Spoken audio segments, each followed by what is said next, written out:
नमस्कार, आप सभी का स्वागत करती हूँ चैनल पर। मैं त्यागराज त्यागी हमेश और प्रार्थना करती हूँ प्रभु से आप और आपका परिवार स्वस्थ और सुरक्षित रहे। इसी कामना को करते हुए आज की कहानी की शुरुआत करती हूँ। आज की कहानी राजस्थान से। राजस्थान का सिरोही जिला, जिसका डिकीनाड़ी गांव में रेखा रहती थी अपने माता पिता के साथ में। जब कुछ बड़ी हुई तो माता पिता उसकी शादी कर देते हैं लगभग 5 साल पहले। राजस्थान के ही पाली जिले के सेवाड़ी गांव में योगेश छिपा के साथ में बेटी रेखा की शादी को लगभग 5 साल हो चुके हैं। 1 सवा साल पहले उसके यहाँ पर पुत्र रत्न पैदा हुए, जुड़वा, जिनका नाम रेखा ने बड़े शौक और चाव से, लाड दुलार से शिव और शक्ति रखा। वह उनका पालन पोषण करने लग गई। 15 दिन पहले वे माता पिता के घर पर आए कुछ समय रहने के लिए, क्योंकि माता पिता का घर तो वैसे भी अब बेटियों के लिए एकदम एक आजादी होती है। तो वह अपने माता पिता के घर पर आए। आने के बाद क्या हुआ पूरी कहानी आपको सुनाती हूँ। बस आपसे निवेदन करती हूँ, प्लीज चैनल को जल्दी से सब्सक्राइब कर लीजिए। घंटी दिखाई दे रही है, इसको दबाकर ऑल पर सेलेक्ट कर लीजिए। मेरे फैमिली मेंबर बन जाइए, क्योंकि मेरी जिंदगी और खुशी सिर्फ आप। रेखा लगभग 15 दिन के पहले अपने माता पिता के घर पर आई थी। नया साल का फर्स्ट डे, यानी कि 1 जनवरी। रेखा अपनी माँ से बोलती है कि माँ, कुछ सामान की जरूरत है घर में, तो तुम बाजार जाओ और सामान लेकर आ जाओ। माँ बाजार चली जाती है। सामान लेकर जब आती है तो वह घर को देखकर हक्की बक्की रह जाती है, क्योंकि जो बेटी रेखा थी वह, जो बच्चे थे उसके दोनों बेटा, वो शक्ति 1 सवा साल के थे। बेटी के मुंह से झाग निकल रहा है और वह तड़प रही थी। इस दृश्य को देखकर रेखा की माँ चीखना चिल्लाना शुरू कर देती है और उसकी चीख पुकार सुनकर मोहल्ला पड़ोस भी इकट्ठा हो जाता है। सब देखते हैं कि रेखा तड़प रही है, बच्चे भी बेसुध हुए पड़े हैं। सब लोग तीनों को उठाकर जल्दी से जिला अस्पताल लेकर जाते हैं। जिला अस्पताल में जो दोनों बच्चे थे उनको डॉक्टर्स मृत घोषित कर देते हैं, और जो रेखा थी, रेखा की हालत बहुत ज्यादा खराब होती है, तो जिला अस्पताल से उसको रेफर कर देते हैं भगवान महावीर अस्पताल के लिए। रेखा जब वहां पर शिफ्ट हो जाती है, डॉक्टर्स पुलिस को बुला लेते हैं और पुलिस उससे पूछताछ करती है। पुलिस को पूछताछ में रेखा बताती है कि वह बच्चों की परवरिश से बहुत ज्यादा डिप्रेशन में थी, क्योंकि वह बच्चों की जो पालन पोषण है वह ठीक से नहीं कर पा रही थी, क्योंकि एक बच्चा सोता था, एक बच्चा रोता था। उसको इस दौरान कोई भी समय अपने आराम के लिए नहीं मिल पा रहा था। वह ना सो पा रही थी, ना वह जाग पा रही थी, और दोनों बच्चों में उलझी हुई ऐसी थी कि उसको जरा भी आराम नहीं मिल पा रहा था। रेखा ने पुलिस को जो बताया, पुलिस भी हैरान हो गई, पुलिस भी एकदम सन्न रह गई ये सुनकर, क्योंकि रेखा ने बताया कि उसने जहरीला पदार्थ खाकर आत्महत्या करने की कोशिश की है और जहरीला पदार्थ अपने दोनों बच्चों को दिया है, क्योंकि वह अपने बच्चों का पालन पोषण नहीं कर पा रही थी। वह अकेली इन दोनों बच्चों को नहीं संभाल पा रही थी साथ में। ये बयान देने के बाद में नेक्स्ट डे रेखा ने भी दम तोड़ दिया। जब पुलिस ने रेखा की माँ से पूछताछ की, घर वालों से, मोहल्ले पड़ोस से पूछताछ की, तो यही बात सामने आई कि रेखा बहुत ज्यादा इन बच्चों में उलझी हुई थी। उसको अपने लिए, आराम के लिए भी समय नहीं मिल पा रहा था।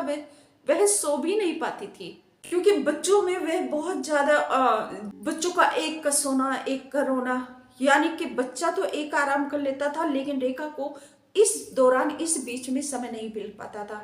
और इसका नतीजा यह हुआ कि वह बहुत ज्यादा डिप्रेशन में थी, और इसीलिए वह ससुराल से भी अपनी माता पिता के घर पर आई थी कि उसको थोड़ा आराम मिलेगा। लेकिन वह माता पिता में माता उसको, बच्चे को पालन पोषण में सहयोग कर रही थी, लेकिन फिर भी जो बच्चे का सोना और जागना, सोना और जागना कंटिन्यूसली ये चल रहा था उसका रूटीन, वह उस डिप्रेशन से उबर नहीं पा रही थी। क्योंकि माता पिता के घर पे आके उसको घरेलू काम से तो बिल्कुल फ्री थी, वह आजाद थी, लेकिन जो बच्चों का रोना सोना था यही उसको ले डूबा, और यही दोनों बच्चों की मौत का कारण बना। आपको मैं बता दूं कि जब बच्चे छोटे नवजात होते हैं तो फिर एक घर परिवार की जिम्मेदारी भी होती है कि वो उन बच्चों को परवरिश करने में, उनकी जो देखभाल करने में हाथ बटाए। लेकिन अमूमन होता क्या है कि बहू है तो घर में बस घर का काम भी सारा वही करेगी, बच्चों का पालन पोषण भी वही करेगी, सब कुछ ऐसे बस उसी की जिम्मेदारी हो जाती है। तो ऐसा नहीं होना चाहिए। हम सबको अपनी जिम्मेदारी निभानी चाहिए, या तो उसको घर के काम से फ्री रखना चाहिए, या उसके भी आराम का, उसको भी एक रेस्ट तो मिलना चाहिए।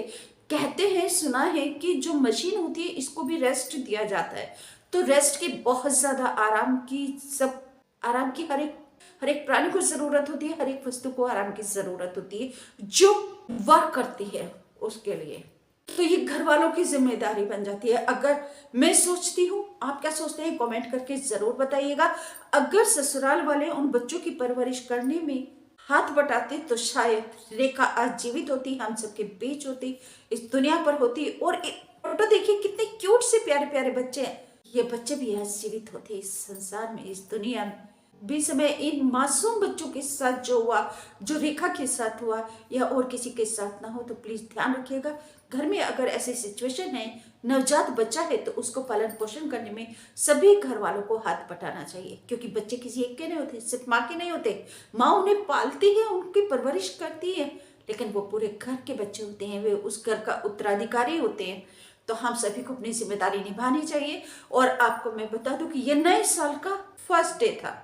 आपको मैं याद दिला दूं कि 2024 की जनवरी में भी एक माँ ने अपने एक नन्हे से बच्चे का, 4 साल के बच्चे का 6 जनवरी को मर्डर किया था, सिर्फ इस कारण से कि क्योंकि वह नहीं चाहती थी कि उसके बच्चे से उसका पति मिले, क्योंकि दोनों के बीच में डाइवोर्स का प्रोसेस चल रहा था। लेकिन कोर्ट ने बोल दिया था कि पिता को परमिशन दी थी उस बच्चे से मिलने की। जब पिता बच्चे से मिलने वाला था संडे को, तो उसी दिन माँ ने उस बच्चे को होटल में ले जाकर गोवा के अंदर और उसका मर्डर कर दिया, और फिर सूटकेस में भरकर फिर कर्नाटक के लिए लेकर चल दी। जबकि 1 जनवरी को वो घुमाने के लिए लाई थी गोवा में।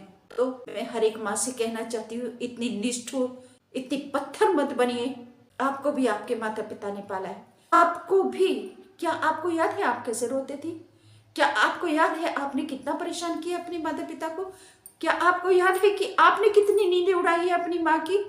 क्या आपको याद है कि आपकी माँ ने रातों को जाग कर, खड़े रह रहकर, आपको गोदी में हिला हिला कर, लोरियां गा गा कर आपको चुप कराया, आपको सुलाया है? फिर आप इतनी निष्ठुर कैसे हो गई? कौन सा आराम और कौन सा सुख?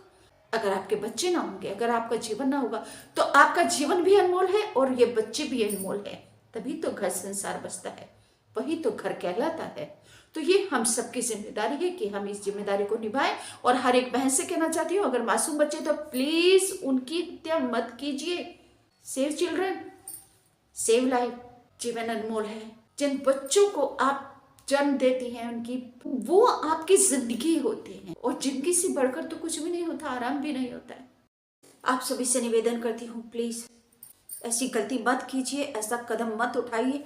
अपने घर परिवार की रक्षा सुरक्षा कीजिए। और इसीलिए तो माता पिता को भगवान का दर्जा दिया गया है, क्योंकि जो कष्ट उठाकर माता पिता अपने बच्चों का पालन पोषण करते हैं, वह कोई और नहीं करता। तो आप माँ हैं, उस गरिमा को और उस मजबूत रिश्ते को बनाकर रखिए। उस मजबूत रिश्ते से अपने बच्चों का परवरिश, अपने बच्चों का पालन पोषण कीजिए। डर कर, घबरा कर आत्महत्या नहीं करनी है, जीवन की रक्षा करनी है। आप तो जननी हैं, आप माँ हैं, तो हत्या के लिए हाथ कैसे उठ जाते हैं? ऐसे विचारों को अगर मन में आते हैं तो इन्हें त्याग दीजिए। पॉजिटिव सोचिए, निर्माण का सोचिए, विनाश का नहीं। आपसे पुनः निवेदन करती हूँ, चैनल अभी तक सब्सक्राइब नहीं किया तो प्लीज जल्दी से चैनल को सब्सक्राइब करके घंटे को दबाकर ऑल पर सेलेक्ट कर लीजिए। मेरे फैमिली मेंबर बन जाइए और कमेंट करके जरूर बताइए। अच्छा नहीं लगा तो आप बुरा ही बता दीजिए, और कमेंट करके ये जरूर बताइएगा कि इसमें क्या बुराई है और क्या सुधार करूं, ताकि आपको वीडियो अच्छा लगे। वीडियो को लाइक करके शेयर भी जरूर कर दीजिए, ताकि हर एक बहन भाई तक ये वीडियो पहुंच जाए, ताकि आप सोच विचार कर गलतियों से या अपराध से दूर रहें और अपने जीवन की हर खुशी को, हर आनंद को आप जीते रहें, अपने परिवार की सुरक्षा और रक्षा करते रहें। नमस्कार, थैंक यू।